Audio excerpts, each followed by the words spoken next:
Hati orang tua mana yang tak hancur ketika mengetahui anaknya menjadi korban pemerkosaan. Kasus pemerkosaan ini terungkap setelah seorang santriwati yang baru berusia 19 tahun melahirkan bayi prematur pada 21 Desember lalu di kamar mandi asrama pesantren.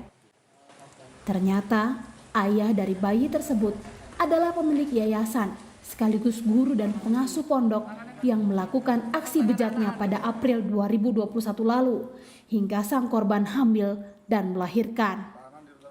Polisi pun menangkap pelaku dan kini tengah menggali apakah ada korban kekerasan seksual lainnya di dalam pondok pesantren tersebut. Tersangka MST masuk ke dalam kamar korban S dan kemudian terjadilah tindak pidana perkosaan tersebut. Ada kemungkinan pertama nggak korbannya?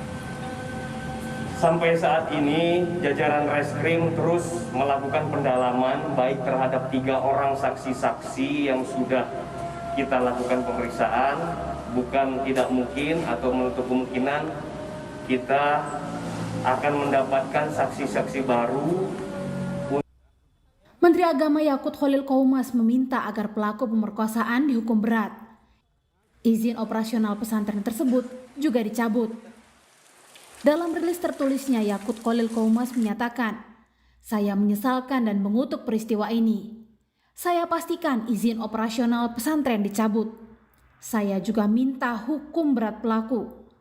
Kemenak akan membantu mereka mendapatkan sekolah lain untuk melanjutkan belajarnya."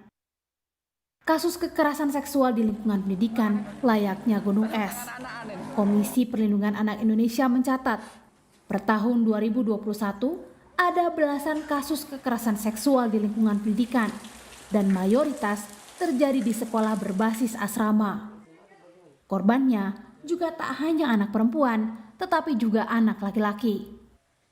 Tadi 12 adalah sekolah boarding school atau sekolah berbasis asrama. Jadi kami melihat memang punya kerentanan ya untuk sekolah-sekolah berbasis asrama ini terhadap kekerasan seksual. Dan ternyata di data kami dari 197 korban itu terdiri dari 126 adalah perempuan dengan 71 laki-laki. Jadi anak laki-laki maupun anak perempuan sebenarnya semuanya rentan mengalami kekerasan seksual. Kami mendorong sistem pengawasannya harusnya berlapis.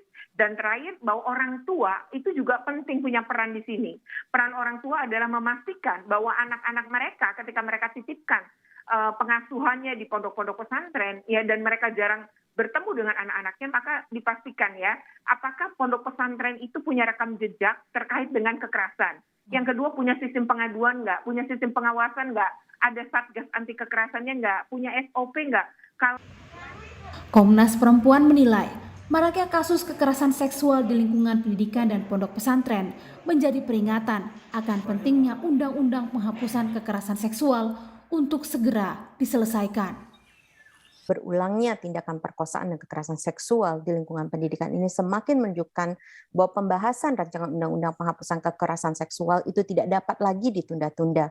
Dan juga pembahasannya nanti harus memastikan adanya pembahasan mengenai persoalan perkosaan atau pemaksaan hubungan seksual. Kita semuanya tentu ingin agar proses hukum ini berlangsung dengan lancar dan juga tuntas untuk bisa memutus impunitas dari pelaku, memastikan pemidanaan yang seberat-beratnya. Pelaku kekerasan seksual layak dihukum berat. Pengasuh pondok pesantren yang menjadi tersangka pemerkosaan santri di Ogan Komering Ulu Selatan ini pun kini terancam hukuman 5 tahun penjara. Tim Liputan, Kompas TV.